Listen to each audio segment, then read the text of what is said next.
नमस्कार मित्रांनो, आज आपण या आधीचे जे लेक्चर झालेले आहे त्यामध्ये BA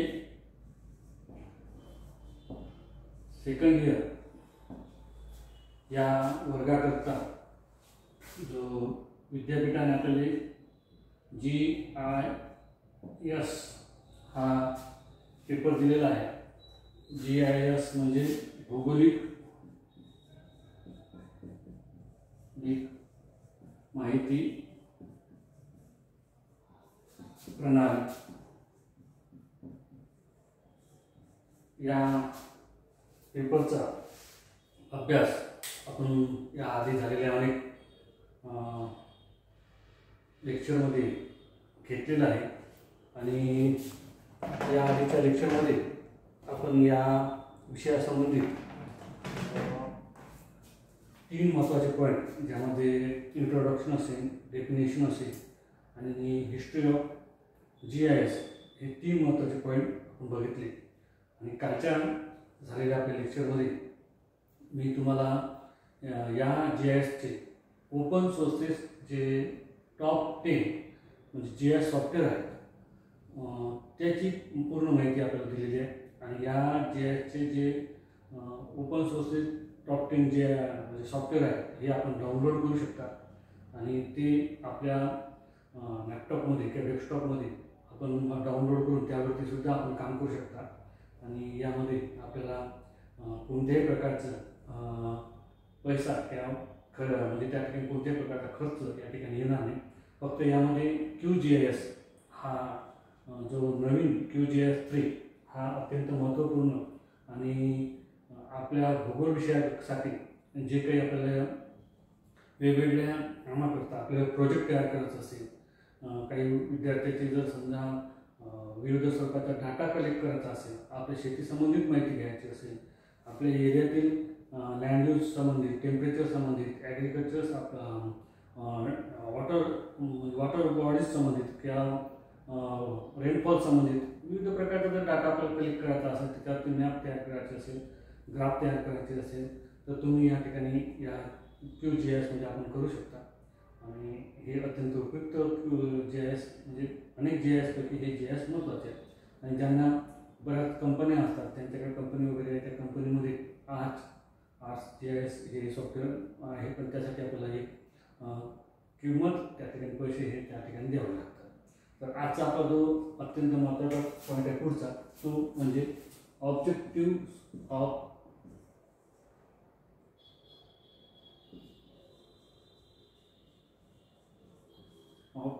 GIS म्हणजे GIS चा उद्देश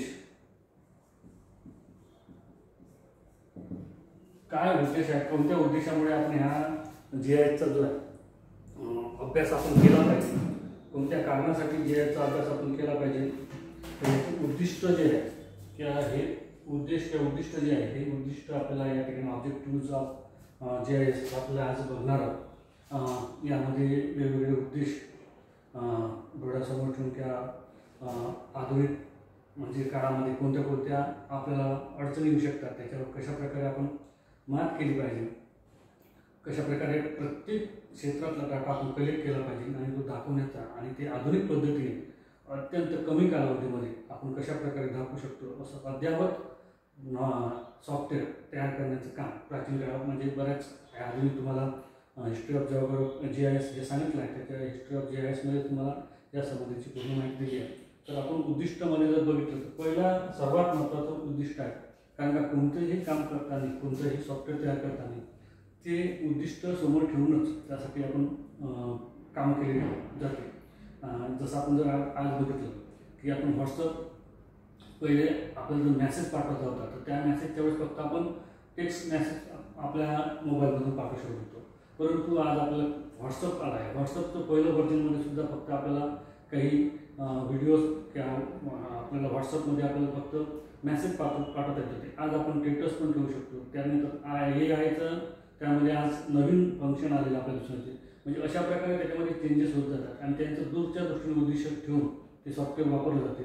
अन्यथा जर त्याच्यामध्ये जसं आपण बघतो की नोकिया मोबाईल आहे, तर नोकिया मोबाईलमध्ये आज प्राचीन जेव्हा आपण सुरुवातीला जर मोबाईल आले त्यावेळेस जर बघितलं तर नोकिया या कंपनीला खूप मोठे एक मागणी या सगळ्या ठिकाणी होती आणि प्रत्येकाकडे नोकिया मोबाईल होता, परंतु त्याच्यामध्ये सॉफ्टवेअरमध्ये जर बदल झाले नाही तर ते सॉफ्टवेअर मागं पडतं. पण GISचा जो आहे ते सॉफ्टवेअरमध्ये उद्दिष्ट ठेवून पुढचा उद्दिष्ट ठेवून आपल्याला कोणत्या कोणत्या क्षेत्रामध्ये काम करायचं आहे. आता जॉग्राफी जर विषय घेतला या विषयामध्ये आपल्याला प्रत्येक विषय जो आहे आपल्याला हा अत्यंत महत्त्वपूर्ण आहे. जसं जिओमॉर्फॉलॉजी असेल, क्लायमेटॉलॉजी असेल, ओशनोग्राफी असेल, सेटलमेंट जिओग्राफी असेल, पॉप्युलेशन असेल, या सगळ्या जे सब्जेक्ट आहे या सगळ्या सब्जेक्टमध्ये आपण या GISचा वापर आपल्याला करावा लागतो आणि तो आधुनिक पद्धतीने करणं गरजेचं आहे. आणि त्यासाठी उद्दिष्ट अत्यंत महत्त्वाचं आहे. कोणते उद्दिष्ट समोर ठेवून या ठिकाणी GISचं काम केलेलं आहे. तर पहिलं उद्दिष्ट जे आहे ऑब्जेक्टिव्ह आहे, अनेक प्रकारचा अनेक स्रोत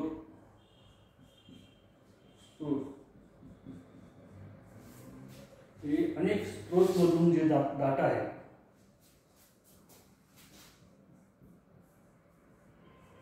अनेक स्रोतातील माहिती, ही माहिती जी आहे हे माहिती ह्या ठिकाणी जी आहे हे घेतली जाते, एकत्रित करणे हा पहिला उद्देश आहे. म्हणजे ऑब्जेक्टिव्ह ऑफ GISचा पहिला उद्देश आहे अनेक स्रोतातील माहिती एकत्रित करणे.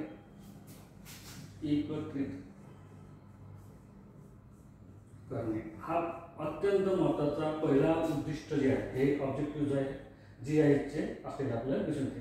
आता अनेक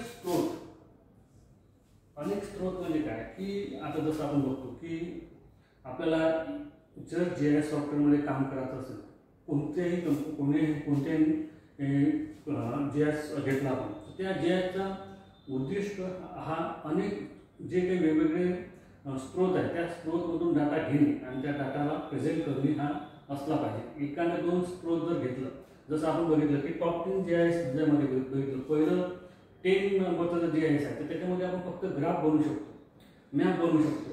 तर अशा प्रकारे एका दोन स्रोतचा वापर करून GISचा ते विकास जो आहे उद्दिष्ट जे आहे पूर्ण होऊ शकत नाही. तर ह्या GISचा पहिला अनेक स्रोत म्हणजे याच्यामध्ये बघा आता जर आपल्याला अनेक स्रोतामध्ये जर बघितलं याच्यामध्ये पहिलं ते USGS ही सगळ्यात मोठी वेबसाईट आहे.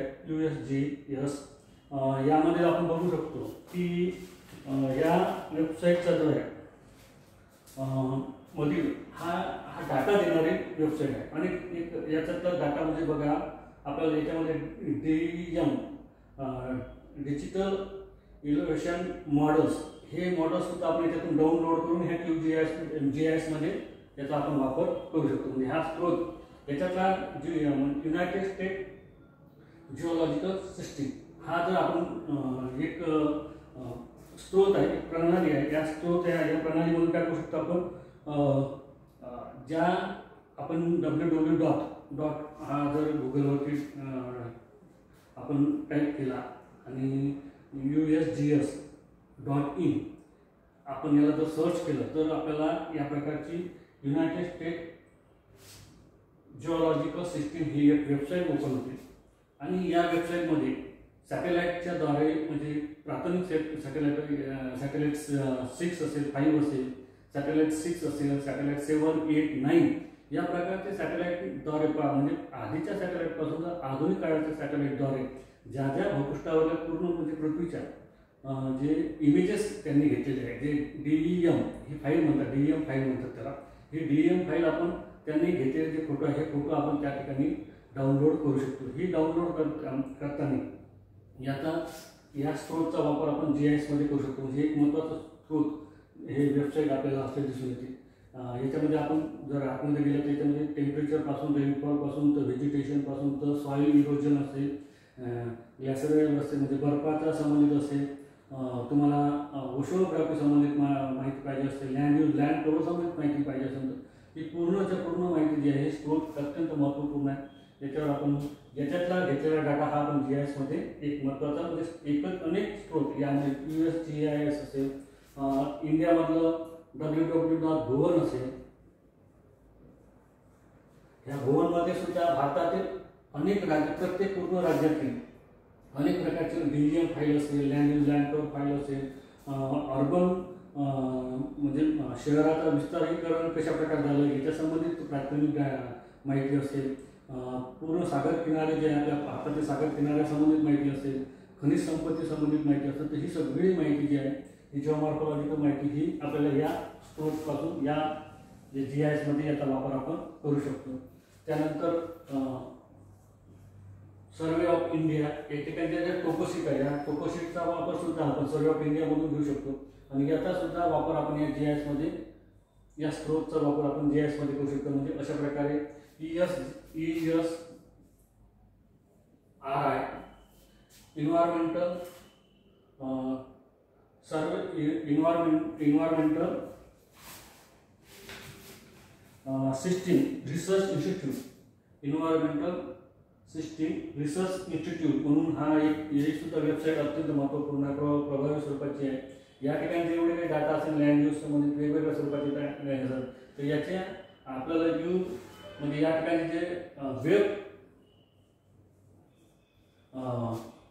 वेब लाईन लिंक जे असतात हे वेब लिंक सुद्धा आपण या ठिकाणी जे आहे तर याची हे वेब लिंक सुद्धा आपण या ठिकाणी वापरू शकतो आणि या लिंकच्या द्वारे GIS जे काही वेगवेगळे स्वरूपाचे GIS सॉफ्टवेअर आहे या GIS सॉफ्टवेअरमध्ये त्या ठिकाणचा डाटा आपल्या या GIS मध्ये आपण वापरू शकतो. म्हणजे असे अनेक प्रकारचे सॉफ्टवेअर आहेत, स्त्रोत आहे अनेक ज्याचा वापर आपण GIS मध्ये करू शकतो आणि GIS मधून आपल्याला अनेक प्रकारचा माहितीही भेटू शकते. म्हणजे अनेक स्त्रोतातील माहिती एकत्रित करणे म्हणजे हे जे काही स्त्रोत आहे तर या सगळ्याची माहिती आपण ह्या GIS मध्ये एकत्रित करू शकतो, ते साठवून ठेवू शकतो आणि त्याच्या आधारावर आपण माहिती आपल्याला जे काही वेगवेगळे घटक आहेत ती माहिती आपण पुरवू शकतो.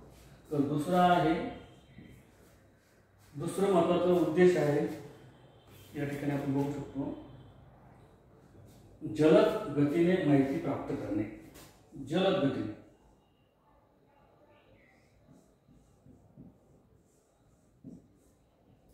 तर मित्रांनो जलद गतीने माहिती प्राप्त करणे म्हणजे काय की आता जर आपण USGIS घेतलं आणि याच्यामधला डाटा जर आपण या ठिकाणी सॅटेलाइट नाही हे जर DEM डिजिटल इव्हॉल्युशन मॉडेल ही फाईल जर आपण डाउनलोड आपल्या QGIS मध्ये त्या एखाद्या GIS सॉफ्टवेअरमध्ये केली तर याच्यातली अत्यंत काय कमी कालावधीमध्ये त्या DEM डिजिटल इव्हॉल्युशन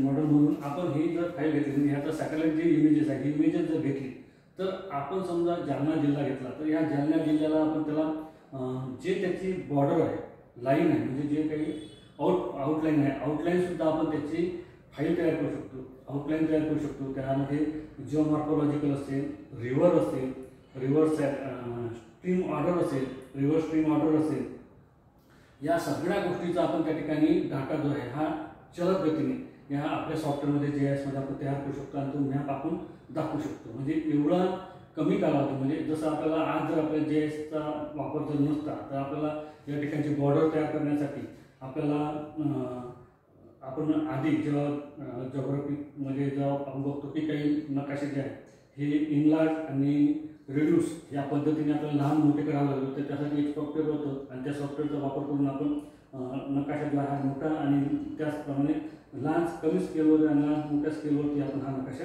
दाखवू शकतो. त्यासाठी आपल्याला त्या ठिकाणी त्या मॉडेलचा वापर आणि त्यावेळेस अनेक दिवस त्यासाठी लागत होते. परंतु या ठिकाणी आपण प्रत्येक जिल्ह्याची त्याच्या तहसीलची त्याच्या गावामधली त्याच्या गाव असेल त्या गावातील डॅम असेल आपण दुधना समुद्राचा दुधना प्रकल्प असेल तर याच्या संबंधित बॉर्डर सुद्धा आपण या ठिकाणी काढू शकतो, त्याला आउटलाईन सुद्धा आपण तयार करू शकतो आणि ते क्विक अत्यंत जलद गतीने ती आपण माहिती घेऊ शकतो. म्हणजे अत्यंत कमी कालावधीमध्ये आपण या ठिकाणी या GIS सॉफ्टवेअरच्या द्वारे माहिती जी आहे जलद गतीने आपण प्राप्त करू शकतो. हा अत्यंत महत्त्वाचा उद्देश या ठिकाणी दिसून येते. तिसरा महत्त्वाचा उद्देश जो आहे अचूक स्वरूपाची माहिती.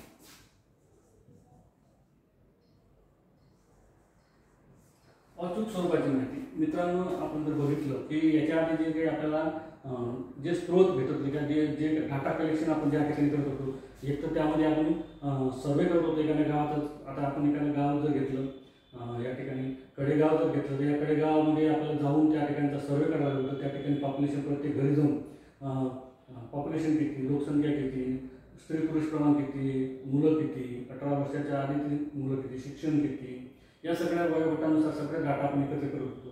त्यानंतर आपण आपले जे आर्थिक आणि सामाजिक समालोचन असेल यासारख्या विविध स्वरूपाच्या ज्या शासनाच्या ज्या विविध स्वरूपाच्या संस्था होत्या जे काही त्यामध्ये डाटा आपल्याला पुरवत होते, तर त्या डाटा आपण या ठिकाणी घेत होतो आणि त्याच्या आधारावरती आपण माहितीही घेत होतो. जसं आपण जर एखाद्या कडेगावचं घेतलं तर या ठिकाणचं खरीप हंगामामध्ये लागवडीखाली क्षेत्र किती, रब्बी हंगामामध्ये लागवडीखाली क्षेत्र किती, घरांची संख्या किती, हे सगळं आपल्याला काय करत होतं त्या ठिकाणचे असलेले ग्रामसेवक असेल, पटवारी असेल, कोतवाल असेल यांच्याद्वारे जी माहिती होती ती माहिती कलेक्ट करून हे आपल्यापर्यंत पोहोचवली जात होती. पण त्यातली ठिकाणची जे बऱ्याच वेळ ढोबळमानाने त्या ठिकाणी पिकाची लागवड वगैरे विविध पिकाखाली लागवडीचे क्षेत्र हे आपल्याला सांगितलं जात होतं. परंतु आज आपण जर GIS मध्ये काम करायला घेतलं आणि GIS मधून जर या स्त्रोतमधून जर आपण डाटा विविध स्वरूपाचा लँड कव्हरचा डाटा घेतला, शहराचा, ग्रामीण भागाचा आणि वॉटर बॉडीजचा, या सगळ्याचा जर डाटा घेतला तर अचूक स्वरूपाची माहिती या ठिकाणी आपल्याला मिळते. यासाठी आपल्याला एक महत्त्वाचं उदाहरण देऊ शकतो की आपण आपल्या भारतासंबंधित या भुवनमधून जर आपण लँड कव्हर ही जर आपण लँड कव्हर जर हा जो डाटा आपण घेतला तर याचा जर मॅप आहे तर हा मॅप आपण या ठिकाणी आपल्या बदनापूर शहरासाठी असेल तर त्या गावानिहाय आपल्या त्या ठिकाणी डाटा म्हणजे या ठिकाणी लागवडीखालील क्षेत्र किती, पडीक जमीन किती, त्यानंतर पीक लागवडीखालील अयोग्य जमीन किती, वस्ती त्या शहराच्या म्हणजे ज्या त्या ठिकाणी बांधकाम झालेलं आहे ज्यामध्ये आपण म्हणू शकतो बिल्डअप एरिया किती आहे, वॉटर बॉडीज म्हणजे या ठिकाणी डॅम किती आहे, नद्या किती आहे, धरण किती आहे, त्या तलाव किती आहे, शेततळे किती आहे, म्हणजे पाण्याचे जे स्रोत आहे ते कोणते आहे, कुठे आहे, किती आहेत, एकूण संख्या किती, त्याचं एकूण किती क्षेत्रावरती, एकूण क्षेत्राच्या किती क्षेत्र टक्केवरती ते जे जलसाठे आहे त्या वॉटर बॉडीज आहे याचा आपण अचूक माहिती आपण याला आपण दाखवू शकतो, माहिती घेऊ शकतो. म्हणजे GIS एक महत्त्वाचं काम आहे की या GIS मुळे आपल्याला अचूक स्वरूपाची माहिती या आपल्याला आज प्राप्त होऊ शकते. चौथं महत्त्वाचं उद्देश जो आहे अद्ययावत ठेवणे.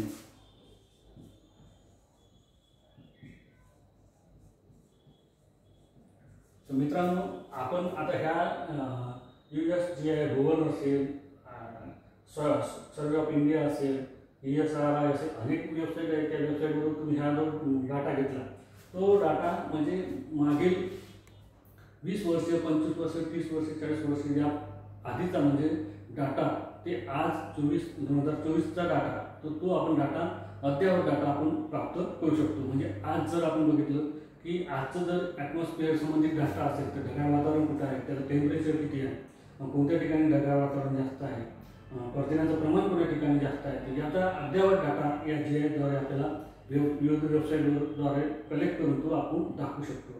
तर अशा प्रकारे या ठिकाणी 1, 2, 3, 4 असे हे अनेक उद्देश या ठिकाणी ठेवून आपण काम करू शकतो. आणि उरलेले बाकीचे आणखी काही उद्देश आहेत हा आपण पुढच्या लेक्चरमध्ये बघूया. आणि मला अपेक्षित आहे की या ठिकाणी जे काही या GIS संबंधीचे जे उद्देश आहे हे उद्देश विद्यार्थी हिताच्या दृष्टीने आणि भारताच्या म्हणा की जगाच्या प्रगतीच्या दृष्टीने अत्यंत महत्त्वपूर्ण आहे. आणि यामध्ये दिवसांदिवस ही प्रगती होतच आहे आणि प्रगती झाल्या म्हणजे त्यामध्ये आणखीन सुधारणा होत आहे. अनेक सॉफ्टवेअर या ठिकाणी निघत आहे, अनेक वेबसाईट या डाटा पुरवणाऱ्या वेबसाईट या GISसाठी दिसून येत आहे.